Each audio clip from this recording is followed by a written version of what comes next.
Твоите краставици цъфтят, а плодове няма. Само празни, жълти цветчета, които капят и гният. Поздравления! Ти току-що си пропилял месеци труд. Гледаш как твоят потенциален урожай се превръща в прах пред очите ти. И знаеш ли кое е най-лошото? Вината е изцяло твоя. Спри да ги тъпчеш с копешка химия.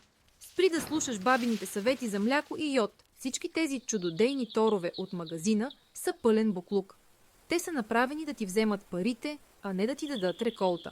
Те са бърз азот, който кара краставицата да расте на листа, а не на плодове. Превръщаш растението си в безполезен зелен храст, а онези народни рецепти в пълна загуба на време. Ти просто поливаш земята с безсмислена течност, докато растението гладува за истинските елементи. Искаш да знаеш истината? Ето я. Проблемът не е в пчелите. Проблемът не е в слънцето. Проблемът е в микроскопичния глад. Твоето растение крещи за един елемент, който ти му отказваш. Казва се бор. Без бор прашецът на мъжките цветове е стерилен. Той е безжизнен прах. Опрашване не се случва. Женският цвят, завръзът, просто чака, не получава нищо и умира. Загнива и пада. Ти гледаш как краставиците ти правят аборт ден след ден, защото си невежа и не им даваш това, от което се нуждаят. Но аз ще ти дам решението. Не е скъпо. Не е сложно. То е брутално ефективно. Забрави магазините. Отиди в аптеката.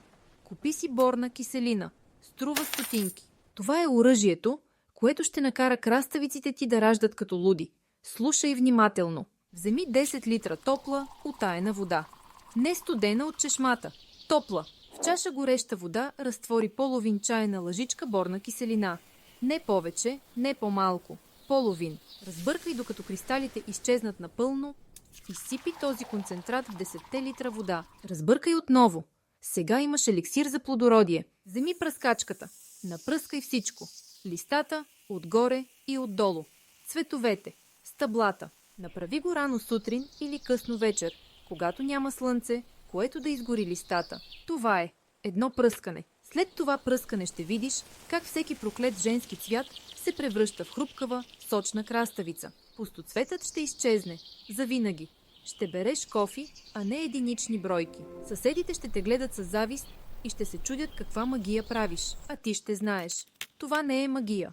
Това е знание. Това е силата да спреш да бъдеш жертва и да поемеш контрола. Искаш повече такава сурова истина? Искаш да спреш да убиваш реколтата си? Тогава се абонирай за този канал.